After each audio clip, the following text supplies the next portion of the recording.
25 जून 2026 की सुबह के करीब 9 बजे का वक्त उत्तर प्रदेश के गाजियाबाद में एक घर के अंदर शोक सभा चल रही थी। घर में रिश्तेदार मौजूद हैं, आसपास के लोग भी एक-एक करके पहुंच रहे हैं। हर कोई परिवार के लोगों को ढांढस बंधा रहा होता है। कुछ ही दिन पहले इस घर के बेटे की मौत हुई थी। परिवार उसका अंतिम संस्कार कर चुका था। 13वीं की रस्म भी पूरी हो चुकी थी। घर के ड्राइंग रूम में उसकी एक तस्वीर रखी होती है। तस्वीर पर फूलों की माला चढ़ी होती है और जो भी घर के अंदर आता है सबसे पहले उसी तस्वीर के सामने सिर झुकाकर श्रद्धांजलि अर्पित करता है। इसी बीच घर के बाहर एक ऑटो आकर रुकता है। ऑटो से करीब 38 साल का एक व्यक्ति उतरता है। वह बिना किसी जल्दबाजी के, बिना किसी से कुछ कहे सीधे उसी घर के अंदर चला जाता है और जाकर जहां सब लोग बैठे थे, लोगों के बीच बिल्कुल आराम से बैठ जाता है। शुरुआत में किसी का ध्यान उसकी तरफ नहीं जाता है, लेकिन कुछ ही सेकंड बाद एक व्यक्ति की नजर उस आदमी पर पड़ती है। वह सामने रखी तस्वीर को देखता है, फिर उस आदमी के चेहरे को देखता है, फिर दोबारा तस्वीर को, फिर उस आदमी के चेहरे को। अगली पल उसके मुंह से जोर से एक आवाज निकलती है, अरे गिरधारी तुम। उसकी आवाज सुनते ही कमरे में बैठे सभी लोग की नजर उसी व्यक्ति की तरफ चली जाती है। कुछ पल के लिए कमरे में सन्नाटा सा छा जाता है, क्योंकि जिस इंसान की तस्वीर पर अभी लोग फूल चढ़ा रहे थे, जिसे पूरा परिवार मृत मान चुका था, जिसका अंतिम संस्कार तक हो चुका था, वही गिरधारी आज सबके सामने जिंदा बैठा था।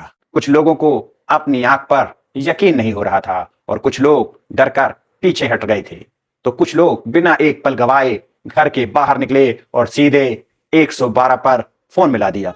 पुलिस को सूचना दी गई, साहब जिस आदमी की मौत हो चुकी थी वो तो जिंदा वापस आ गया है।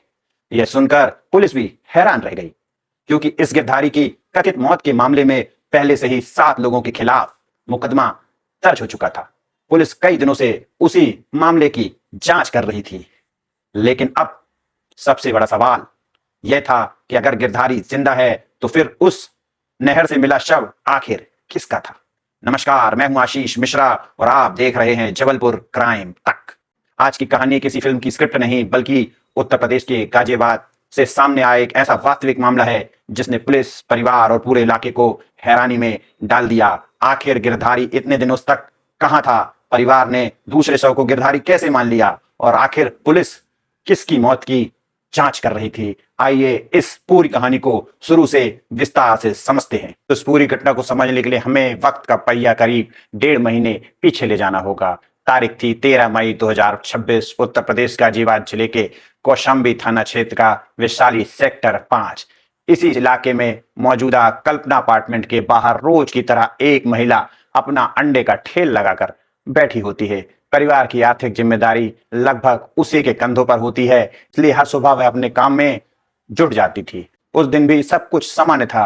महिला ठेले पर अंडे उबाल रही थी। उसे उम्मीद थी कि कुछ देर ही में ग्राहक आने शुरू हो जाएंगे, लेकिन तभी उस अपार्टमेंट में रहने वाला करीब 38 वर्षीय गिरधारी वहां पहुंचा।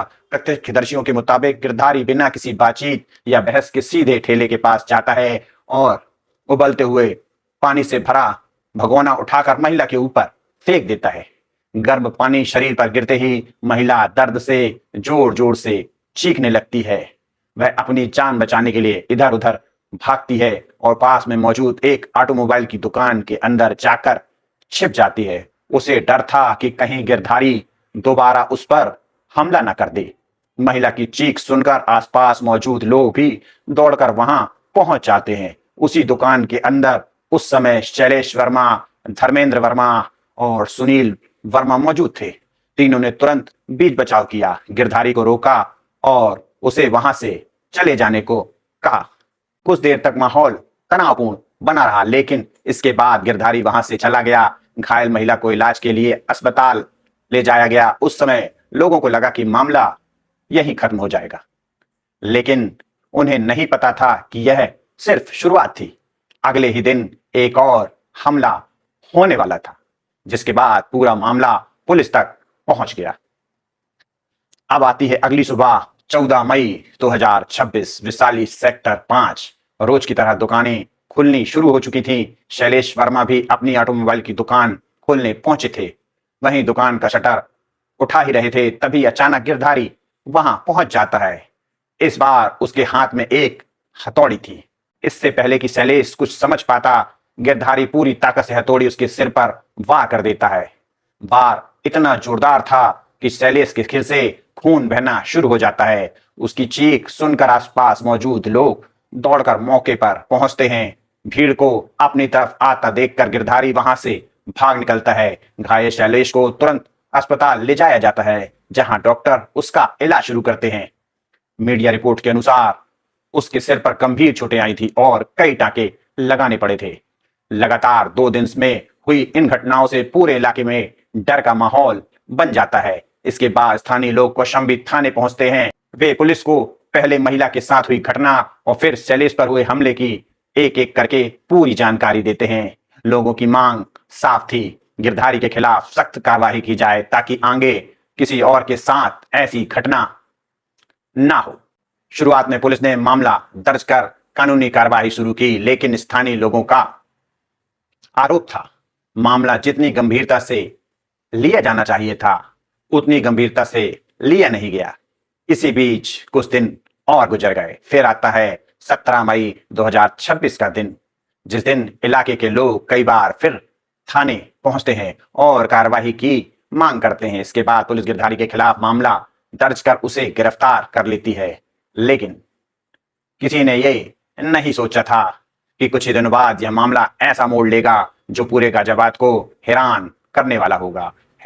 गिरफ्तारी के बाद गिरधारी को न्यायालय में पेश किया जाता है और फिर उसे तासना जेल में भेज दिया जाता है। मामला अब कानूनी प्रक्रिया में पहुंच चुका था, लेकिन यह सिलसिला ज्यादा दिनों तक नहीं चला। मीडिया रिपोर्ट्स के अनुसार 21 मई 2026 को गिरधारी को अदालत से राहत मिलती है और उसकी रिहाई का आदेश जारी हो जाता है।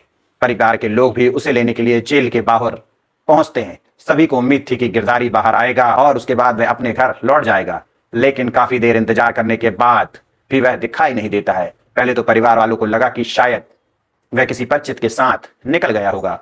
उन्होंने आसपास काफी तलाश की, लेकिन उसका कोई पता नहीं चला। धीरे धीरे चिंता बढ़ने लगती है।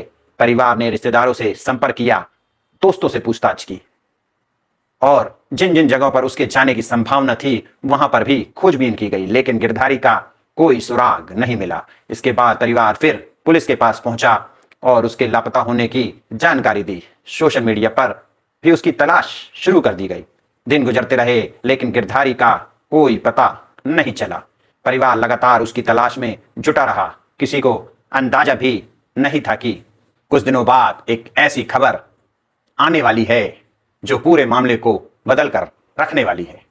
12 जून 2026 को गाजियाबाद के मसूरी थाना क्षेत्र में स्थित नाहल झाल से एक अज्ञात व्यक्ति का शव बरामद होता है। शव कई दिनों पुराना होने की वजह से उसकी पहचान करना आसान नहीं था। जैसे ही इस बरामदगी की जानकारी आसपास के इलाकों में फैलती है, गिरधारी के परिजनों तक भी यह सूचना पहुंचती है। परिवार के लोग मौके पर पहुंचते हैं और बाद में मॉर्चरी में रखे शव को देखते हैं। यही से इस मामले में एक नया मोड़ आ जाता है। मॉर्चरी में रखे शव को देखते ही परिवार वालों का रो रो कर बुरा हाल हो जाता है। शव की हालत काफी खराब थी, लेकिन परिजनों का दावा था कपड़ों और कुछ शारीरिक बनावट के आधार पर उन्होंने उसकी पहचान गिरधारी के रूप में की। इसके बाद पुलिस ने शव का पोस्टमार्टम कराया और परिजनों की तहरीर के आधार पर मामला दर्ज कर लिया। शिकायत में शैलेश वर्मा, धर्मेंद्र वर्मा, सुनील वर्मा सहित कुल 7 लोगों को नामजद और अन्य को आरोपी बनाया गया। परिवार का आरोप था कि गिरधारी के साथ हुए विवाद के बाद उसी रंजिश में उसकी हत्या की गई। हालांकि पुलिस ने इस मामले की जांच शुरू कर दी। पोस्टमार्टम रिपोर्ट सामने आने के बाद पुलिस में एक अहम बात निकल कर आई। रिपोर्ट के मुताबिक शव पर कोई स्पष्ट चोट नहीं मिली जिससे यह कहा जा सके कि उसकी हत्या किसी हथियार से की गई। शुरुआती मेडिकल राय में मौत की वजह डूबना बताया गया। इसके बावजूद पुलिस ने मामले की जांच जारी रखी और सभी पहलुओं को खंगालना शुरू कर दिया।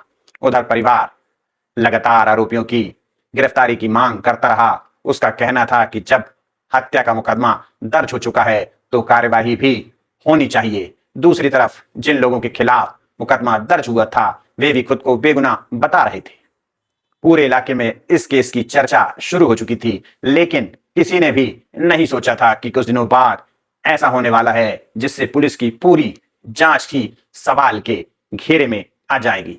25 जून 2026 की सुबह इस कहानी में एक ऐसा मोड़ लिया जिसकी किसी ने कल्पना भी नहीं की थी। 25 जून 2026 की सुबह गिरधारी के घर पर शोक संवेदना व्यक्त करने के लिए लगातार लोग पहुंच रहे थे।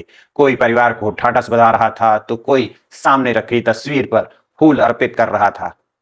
घर का माहौल पूरी तरह गमगीन था। इसी बीच एक ऑटो अपार्टमेंट के बाहर आकर रुकता है। उसमें से एक व्यक्ति उतरता है और बिना किसी हड़बड़ाहट के सीधे उस घर की तरफ बढ़ने लगता है। गेट पर मौजूद सुरक्षा गार्ड उसे देखकर कुछ पल के लिए ठिठक जाते हैं। उसे लगता है कि जैसे उसने इस चेहरे को पहले भी कभी देखा है, लेकिन इससे पहले कि वह कुछ पूछ पाते वह व्यक्ति घर के अंदर पहुंच चुका होता है। अंदर जाकर वह चुपचाप लोगों के बीच बैठ जाता है। शुरुआत में किसी का ध्यान उसकी तरफ नहीं जाता है, लेकिन कुछ ही सेकंड बाद एक रिश्तेदार की नजर उस व्यक्ति पर पड़ती है। पहले सामने रखी तस्वीर को देखता है, फिर उस व्यक्ति के चेहरे को देखता है। वह दोबारा तस्वीर की तरफ देखता है और अगले ही पल उसके मुंह से जोर से निकलता है, अरे गिरधारी। यह सुनते ही पूरे घर में सन्नाटा छा जाता है। वहां मौजूद सभी लोग उस व्यक्ति की तरफ देखने लगते हैं।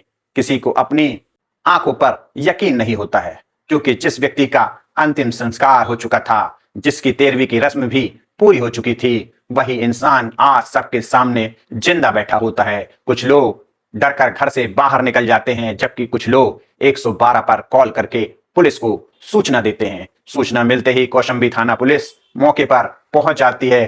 पुलिस भी सामने बैठे व्यक्ति को देखकर हैरान रह जाती है, क्योंकि जिस व्यक्ति की कथित मौत के मामले में पहले से ही हत्या का मुकदमा दर्ज था, वह आज खुद पुलिस के सामने जिंदा बैठा है। अब सबसे बड़ा सवाल यही था कि अगर गिरधारी जिंदा है तो फिर नाहल झाल से मिला शव आखिर किसका था?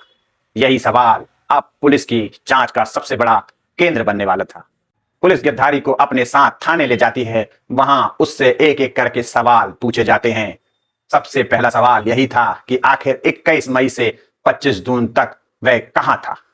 पुलिस यह भी जानना चाहती थी कि अगर वह जिंदा था तो उसने अपने परिवार से संपर्क क्यों नहीं किया था। मीडिया रिपोर्ट्स के अनुसार पूछताछ में गिरधारी ने बताया, जेल से रिहा होने के बाद वह सीधे अपने घर नहीं गया। उसने जानबूझकर अपने परिवार से दूरी बना ली थी। उसका कहना था कि उस समय उसकी मानसिक स्थिति ठीक नहीं थी और वह किसी से मिलने या बात करना नहीं चाहता था। इसी वजह से वह वहां से निकलकर पंजाब चला गया। गिरधारी ने पुलिस को बताया कि वह व्यास में एक धार्मिक डेरे में कुछ समय तक ठहरा। वहीं उसने अपना समय बिताया और किसी भी परिजन से संपर्क नहीं किया। जब कुछ दिनों बाद उसका मन शांत हुआ तो उसने वापस गाजियाबाद लौटने का फैसला किया, लेकिन घर पहुंचते ही उसने देखा कि उसके नाम की शोक सभा चल रही थी। उसकी तस्वीर पर माला चढ़ी हुई है और परिवार उसे मृत मान चुके थे। उधर पुलिस के सामने अब एक नई चुनौती खड़ी हो चुकी थी, क्योंकि जिस शव को गिरधारी मानकर अंतिम संस्कार कर दिया गया था, उसकी पहचान अभी तक नहीं हो पाई थी। अब पुलिस ने उस अज्ञात शव की पहचान दोबारा कराने की प्रक्रिया शुरू की। साथ ही यह भी तय किया कि उपलब्ध वैज्ञानिक साक्ष्यों और डीएनए जांच के आधार पर यह पता लगाया जाएगा कि आखिर वह शव किस व्यक्ति का था। दूसरी तरफ जिन 7 लोगों के खिलाफ हत्या का मामला दर्ज था, उन्होंने भी पुलिस के निष्पक्ष जांच की मांग की थी। उनका कहना था कि जब गिरधारी खुद जिंदा मिल चुका है तो अब पूरे मामले की सच्चाई सामने आना चाहिए। आप इस पूरे घटनाक्रम को कैसे देखते हैं? अपनी राय कमेंट बॉक्स में जरूर बताइएगा। मैं हूं आशीष मिश्रा। मिलते हैं जल्द ही एक और सत्यापित क्राइम स्टोरी के साथ। तब तक सुरक्षित रहें, सतर्क रहें और अपना व अपने परिवार का ख्याल रखें। जय हिंद, जय भारत।